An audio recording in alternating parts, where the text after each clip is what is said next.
शबरी भगवान राम की परम भक्त थी। वह शबर जाति की एक भोली भाली लड़की थी। शबर जाति के लोग देखने में बहुत कुरूप होते हैं, लेकिन शबरी इतनी कुरूप थी कि शबर जाति के लोग भी उसका तिरस्कार करते थे। शबरी के माँ बाप को शबरी के विवाह की बहुत चिंता होती थी। वे दिन रात बस इसी चिंता में डूबे रहते थे कि आखिर शबरी के वैवाहिक जीवन का क्या होगा। आखिरकार शबरी के माता पिता को शबर जाति का एक विवाह योग्य लड़का मिल गया। माता पिता के रात्रि में शबरी का विवाह कर उसे रात्रि में ही विदा कर दिया। उन्हें डर था कि कहीं लड़का शबरी को देखकर विवाह के लिए इनकार न कर दे। शबरी अपने पति के साथ रात्रि में ही निकल गई। आगे आगे शबरी का पति चल रहा था और पीछे पीछे शबरी चलते चलते वे दंडकवन में आ पहुंचे। वहां उन्हें सुबह हो गई। लड़के ने सोचा, देखूं तो सही मेरी स्त्री कैसी दिखती है। लड़के ने पीछे मुड़कर देखा तो शबरी की कुरूपता देखकर वह डर गया। उसे लगा ये तो कोई राक्षस कुल ही है जो मुझे यहीं खा जाएगी। ये सोचकर लड़का शबरी को वहीं छोड़कर भाग गया। अब शबरी दंडकवन में अकेली रह गई। वह पीहर से तो आ गई थी, लेकिन उसे अपने ससुराल का कोई पता न था। अब शबरी जाए तो कहाँ जाए। दंडकवन में रहने वाले ऋषि शबरी को अछूत मानकर उसका तिरस्कार करने लगे। उसी वन में मतंग नाम के एक ऋषि महात्मा रहते थे। मतंग ऋषि को शबरी को देखकर उस पर दया आ गई। उन्होंने शबरी पर कृपा कर उसे अपने आश्रम में रहने के लिए शरण दे दी।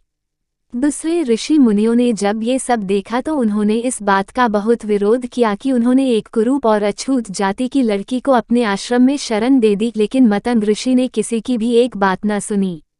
उन्होंने प्रेम से शबरी के सर पर हाथ रखा और कहा, बेटा तुम घबराओ नहीं। जैसे कोई पुत्री अपने माँ बाप के पास रहती है वैसे ही तुम मेरे पास रह जाओ। शबरी अब खुशी खुशी मतंग ऋषि के आश्रम में रहने लगी।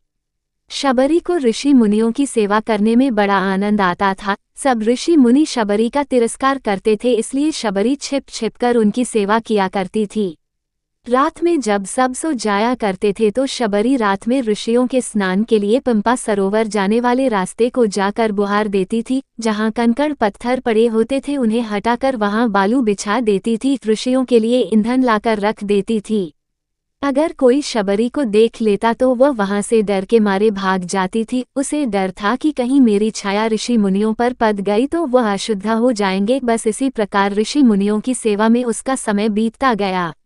आखिर एक दिन वह समय भी आ पहुंचा जो सबके लिए अनिवार्य है। मतंग ऋषि का समय छूटने का समय आ गया था। जैसे माँ बाप के मरते समय बालक रोता है वैसे ही शबरी भी फुट फुट कर रोने लगी थी। रोने के सिवा वह कर भी क्या सकती थी। मतंग ऋषि ने शबरी को अपने पास बुलाया और कहा, बेटा तुम चिंता न करो, एक दिन तुम्हारे पास भगवान राम आएंगे। बस इतना कहकर मतंग ऋषि शरीर छोड़कर चले गए। अब शबरी दिन रात भगवान राम की प्रतीक्षा करने लगी। रात में किसी जानवर के चलने से पत्तों की खड़खड़ाहट भी होती तो शबरी बाहर आकर देखने लगी कि कहीं भगवान राम तो नहीं आ गए। वह प्रतिदिन कुटिया के बाहर पुष्प बिछाती और तरह तरह के फल लाकर रख देती थी। फलों में भी बढ़िया बढ़िया फल राम जी के लिए चखकर रख देती थी। फिर राम जी नहीं आते तो अगले दिन फिर नए फल ले आती। राम जी को भोजन करने का उसके मन में बहुत उत्साह था। प्रतीक्षा करते करते एक दिन शबरी की साधना सफल हुई। मतंग ऋषि के वचन सत्य हुए। भगवान राम शबरी की कुटिया में पधारे। कई बड़े बड़े ऋषि मुनियों ने भगवान राम से उनके आश्रम में चलने के लिए प्रार्थना की, लेकिन भगवान राम केवल शबरी की कुटिया में आए। जैसे शबरी को भगवान राम से मिलने की तीव्र इच्छा थी, ठीक वैसे ही भगवान राम भी को भी शबरी से मिलने की उत्कंठा थी। भगवान राम शबरी की कुटिया में पहुंचे।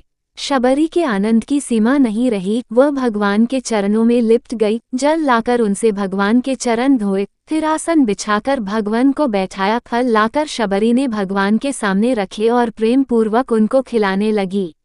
आशा करती हूँगी कि आपको ये कहानी पसंद आई होगी। इस कहानी पर आपकी क्या राय है कमेंट करके जरूर बताइए। कहानी पसंद आई हो तो लाइक और शेयर करना बिल्कुल ना भूलिए। चैनल पर नए हो तो चैनल को सब्सक्राइब जरूर कीजिए। कहानी सुनने के लिए आपका बहुत बहुत धन्यवाद।